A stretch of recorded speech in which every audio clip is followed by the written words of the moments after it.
తెలంగాణ అస్తిత్వంపై జరిగే దాడులని, అలాగే ఆంధ్ర వాళ్ళు మన తెలంగాణపై చేసే వ్యక్తిత్వ దాడులని ఖండిస్తూ ఈరోజు ఉస్మానియా వేదికగా మేము ప్రెస్ మీట్ పెట్టడం జరిగింది. ఈ దాడి తెలంగాణ అస్తిత్వం పైననే కాకుండా అలాగే మహిళలపైన, తెలంగాణ అమరవీరుల కుటుంబాలపైన, అందరి ఎవరెవరైతే ముందుకొచ్చి ఉద్యమకారులు ఎవరైతే పోరాడుతున్నారో వాళ్ళందరి వ్యక్తిగత జీవితాలపైన వీళ్ళు ప్రత్యేకంగా దాడి చేస్తున్నారు. అసలు నిజంగా కొట్లాడి తెచ్చుకున్న తెలంగాణలో 1200 మంది ఆత్మ బలిదానాలు చేసుకుంటే ఈ 1200 మంది కుటుంబాలకి ఈరోజు కన్నీటి గోస మిగిలింది. రేపు అంటే జూన్ 2 నిజంగా తెలంగాణ రాష్ట్ర ఆవిర్భావ దినోత్సవం జరగబోతుందా తెలంగాణలో? లేకపోతే ఆంధ్ర వాళ్ళు వచ్చి ఇక్కడ ఇది సభ పెడుతున్నారు, తెలంగాణలోన నవనిర్మాణ ఆత్మీయ సమ్మేళనం అని సభ పెడుతున్నారు. రేపు నిజంగా తెలంగాణ ఆవిర్భావ దినోత్సవమా లేకపోతే జనసేన పార్టీ ఆవిర్భావ దినోత్సవమా? ఏం జరుగుతుంది తెలంగాణలో? అసలు నిజంగా వాళ్ళు ఒకవేళ ఏమైనా సభలు పెట్టాలనుకుంటే రేపే పెట్టాల్సిన అవసరం ఏముంది? జూన్ 2కే పెట్టాల్సిన అవసరం ఏముంది? జూన్ 2 అనేది తెలంగాణకి సంబంధించిన ఆవిర్భావ దినోత్సవానికి సంబంధించిన రోజు కదా. రేపు తెలంగాణ వాసులు అనేది మేమనే మనుషులము, తెలంగాణ వాదులము సంతోషంగా జరుపుకోవడం మీకు ఇష్టం లేదా? మా పట్ల వ్యక్తిగతంగా దాడులు చేస్తున్నారు. ఇప్పటికీ మా అస్తిత్వం పైన, మా భాష పైన, మా సంస్కృతి పైన, మా ఉద్యమకారుల పైన, మా జర్నలిస్టుల పైన, మా అమరవీరుల పైన ఇప్పటికీ దాడులు కొనసాగిస్తూనే ఉన్నారు. ఎవరన్నా ప్రశ్నిస్తే వ్యక్తిగతంగా పోయి వాళ్ళని ఇబ్బంది పెడతా ఉన్నారు. అమరవీరుల కుటుంబాలు ఈరోజు అసలు తెలంగాణ కోసం ఎందుకు బలిదానాలు చేసుకున్నామా అని బాధపడే రోజు ఈరోజు వచ్చింది. ఎవరి కోసం తెచ్చుకున్న తెలంగాణ ఇది? నిజంగా మన కోసమేనా?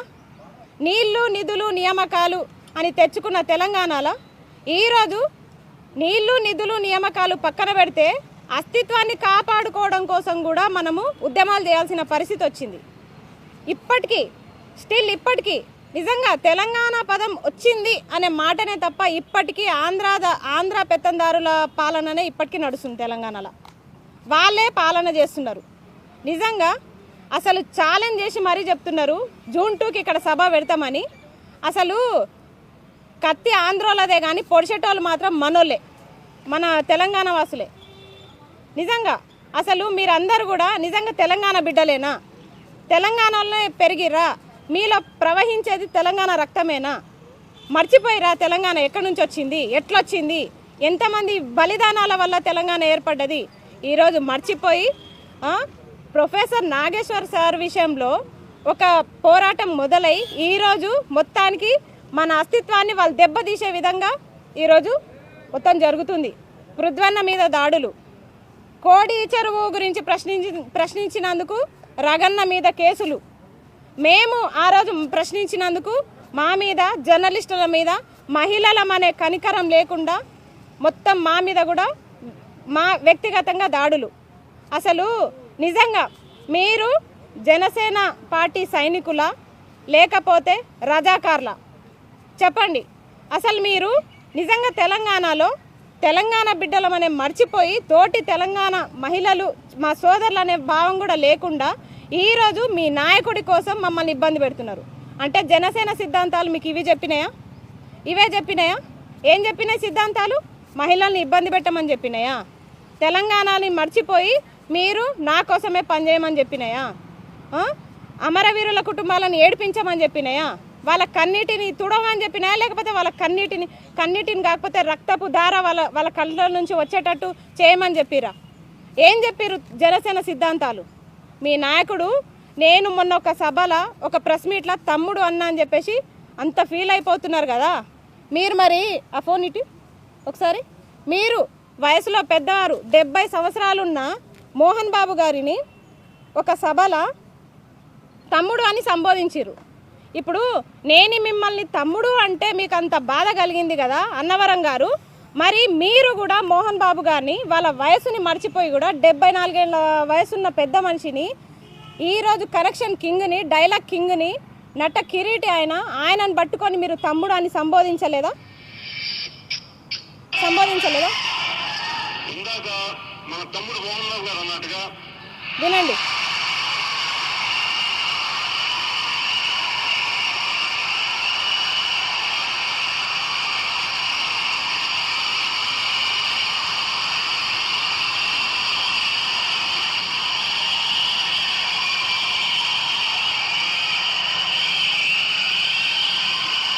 నాకు తమ్ముడు మోహన్ రావు గారు అంటే చాలా ఇష్టం. తమ్ముడు మోహన్ బాబు, ఆయన యాక్టింగ్ ఇష్టం. తమ్ముడు మోహన్ బాబు అని ఆయన వయసులో సగం కూడా లేదు. మరి మీరెట్లా ఆయన తమ్ముడు అని సంబోధించారు చెప్పండి. ఆ రోజు ఫ్లోలో అందరూ మనం ఆంధ్ర తెలంగాణ వాళ్ళు సోదర భావంతో కలిసి ఉండాలంటే తెలంగాణ ఎప్పటికైనా అన్ననే గుర్తుపెట్టుకోండి. ఆంధ్ర అనేటోళ్ళు ఎప్పటికైనా తమ్ముళ్ళే అనే భావనతో నేను ఆ రోజు మిమ్మల్ని తమ్ముడు అని సంబోధించిన. అది మీరు మర్చిపోయి వ్యక్తిగత దాడులకు దిగిర్రు. అసలు నిజంగా చెప్తున్నా, మీ జనసేన సైనికులకి మీరు నేర్పించింది ఏంది? మహిళల్ని కించపరచమని నేర్పించిరా? మహిళల్ని చంపమని నేర్పిస్తున్నారా? మీ సిద్ధాంతాలు, మీ పార్టీ సిద్ధాంతాలు ఏం చెప్తున్నాయి? చంపేసామని డెడ్ లైన్లు పెడుతున్నారు, మా మీద వ్యక్తిగత దూషణాలు చేస్తున్నారు. అసలు నిజంగా సోదర భావం అనేది మీ పార్టీకి ఉందా? మీ పార్టీకి ఉందా? ఏ మొహం పెట్టుకొని జూన్ 2కి ఇక్కడ సభ పెట్టుకుందాం వస్తున్నారు మీరు? ఏ మొహం పెట్టుకొని వస్తున్నారు? అదేమన్నా బహిరంగ సభనా? ఏదో సరూనగర్ స్టేడియంలో జరుగుతుందా? ఇందిరా పార్కులో జరుగుతుందా? ఒక్కరొక్కరు పోస్టులు పెట్టి మమ్మల్ని ఇబ్బంది పెడుతున్నారు. ఎందుకు పెడుతున్నారు? ఆ సభ ఛాలెంజింగ్గా పెట్టిరు. నిజంగా వాళ్ళని కాదండి, ఫస్ట్ మన తెలంగాణ వాళ్ళని అనాలి. ఎందుకంటే వాళ్ళంత ధైర్యంగా వేరే రాష్ట్రం నుంచి ఇక్కడ వచ్చి సభ పెడుతున్నారంటే వాళ్ళకి ఇచ్చిన ధైర్యం ఎవరు? మీరే కదా. మీరు తెలంగాణ బిడ్డలేనా? అసలు ఉప్పు కారం తింటలేరా మీరు? అసలు ఎక్కడ పోయినా మీ పౌరుషాలు? మీరేనా తెలంగాణ కోసం పోరాడింది? మీరేనా కొట్లాడి తెచ్చుకున్న తెలంగాణని? ఈరోజు కొట్లాడి తెచ్చుకున్న తెలంగాణని కాపాడుకోవాల్సిన బాధ్యత ఎవరిది చెప్పండి. మీ ఇంట్లో మీ అక్క చెల్లెళ్ళను ఎవరినో అదే విధంగా వ్యక్తిగతంగా దూషిస్తే మీరు ఇట్లా పడతారా? ఇప్పుడు మేము పరాయి వాళ్ళం అయిపోయినామా? మేము కూడా తెలంగాణ ఆడబిడ్డలమే కదా. మరి మేము మా కన్నిటి కోసం మీకు కనిపిస్తలేదా? ఎన్ని దాడులు చేస్తున్నారండి, ఎంత వ్యక్తిగతంగా మాట్లాడుతున్నారు. ఇప్పుడు అలాంటిది ఆయన రేపు వచ్చి సభ పెడతారు. మీరు నిజంగా చెప్పుకోండి, మీ ఆత్మసాక్షిగా మీరు రేపు తెలంగాణ వచ్చిన దినాన్ని సంతోషంగా జరుపుకుంటారా? లేదంటే మీ జనసేన నాయకుడు పార్టీ ఆవిర్భావ దినోత్సవాన్ని ఇక్కడ నవనిర్మాణాన్ని మీరు ఘనంగా జరుపుకుంటారా? అసలు మీరు తెలంగాణ బిడ్డలేనా? మీకు అంత అభిమానం ఉంటే ఆంధ్రాకి వెళ్ళిపోండి కదా. ఇప్పటికీ తెలంగాణలో బతుకుకుంటా తెలంగాణలో ఇంకా నీళ్లు నిధులు నియామకాలు లేక మనం ఇబ్బంది పడుతుంటే అసలు ఈ ఆంధ్రలో పోరేంది మనకి? ఇప్పటికీ వాళ్ళ పోరేంది? ప్రైవేట్ జాబ్స్లో వాళ్ళే, బయట ఎక్కడ చూసినా వాళ్ళే, 70% వాళ్ళే తగలబడ్డారు. ఇప్పటికీ వాళ్ళే ఉన్నారు. అయినా సరే మెల్లమెల్లగా మనము సర్దుకుంటున్నాము. 10 సంవత్సరాలు ఉమ్మడి రాజధాని హైదరాబాద్ అయిపోయింది కదా. ఆ పీరియడ్ అయిపోయిన తర్వాత కూడా శని ఆదివారాలు ఇక్కడ ఏం పని? మీకు ఏం పని చెప్పండి. మీరు ఇక్కడ ఏం చేయడానికి ఇక్కడికి వస్తున్నారు? హైదరాబాద్కి ఇక్కడికి వస్తున్నారు, మీ బిజినెస్లు చూసుకుంటున్నారు. ఇంకా అసలు మన హైదరాబాద్లో హుస్సేన్ సాగర్ చుట్టూ మొత్తం ఆంధ్ర విగ్రహాలే ఇప్పటికీ ఉన్నాయి. అవి తీసేయంటే తీసేయరు.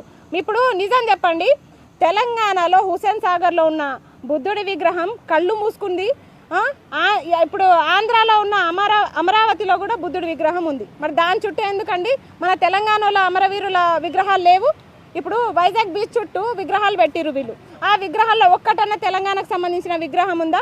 ఇప్పుడు గద్దరు వీళ్ళంటే తెలంగాణోలే అని మనల్ని వేరు చేసి మాట్లాడతారు. సరే వీళ్ళంతా తెలంగాణలో అనుకుందాము. ఇప్పుడు బాలసుబ్రహ్మణ్యం విగ్రహం ఇక్కడ పెట్టిరు. సరే మీరు ఇక్కడ పెట్టినప్పుడు పివి నరసింహారావు కూడా ఉమ్మడి ఆంధ్రప్రదేశ్ ఉన్నప్పుడే అందరికీ ప్రధాని కదా.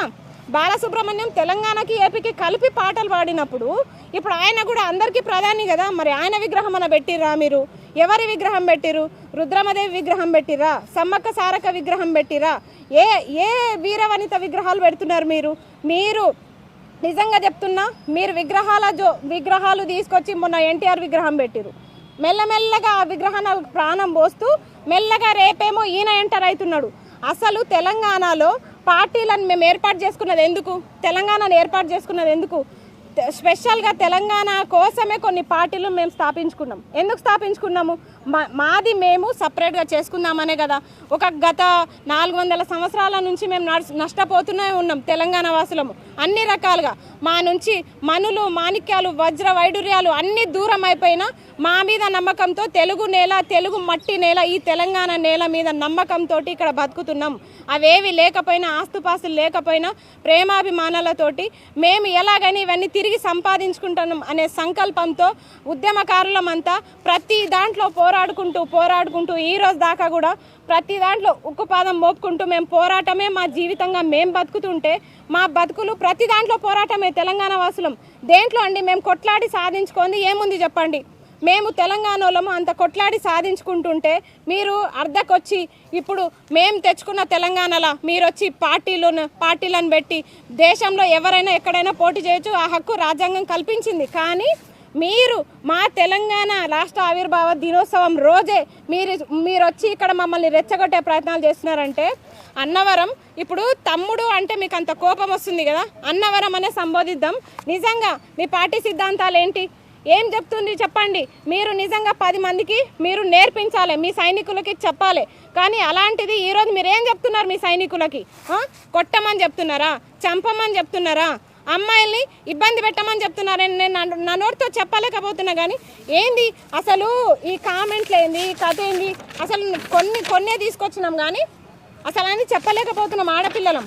ఏంది అసలు ఈ కామెంట్లు ఏంది, కథ ఏంది, అసలు చంపేస్తారా, అమ్మాయిలని చెడపగొట్టి చంపేస్తామని చెప్పేసి రేప్ చేసి చంపేస్తామని బెదిరిస్తున్నారు, డెడ్ లైన్లు పెడుతున్నారు, జూన్ 15 వరకు చంపేస్తామని చెప్పేసి పేర్లతో సహా ఐడీలతో సహా పెడుతున్నారు. ఇంకా మేము కొన్నే బయట పెడుతున్నాం, చాలా ఉన్నాయి. కావాలంటే ఇన్స్టాలో వెళ్ళి చూడండి, మేము పెట్టిన వీడియోస్ కింద. ఇంత ఇబ్బంది పెడతారా తెలంగాణ మహిళల్ని? తెలంగాణ బిడ్డలంటే మీరు ఏమనుకుంటున్నారు? చాకలి ఐలమ్మలు, సమ్మక్క సారక్కలు, రుద్రమ దేవులు, ఝాన్సీ లక్ష్మీబాయిలు ఏమనుకుంటున్నారు తెలంగాణ బిడ్డలంటే? మీరు ఒక్కొక్కరిది తోలు తీస్తాం చెప్తున్నా. పవన్ కళ్యాణ్ గారు మీ జనసేన సైనికులకి చెప్పండి, మీరు రాజాకార్ల లెక్క వ్యవహరిస్తున్నారు. మీరు మా గడ్డపైకి వచ్చి మీరు ఇష్టారీతిగా వ్యవహరిస్తే మాత్రం ఊకుండే ప్రసక్తే లేదు.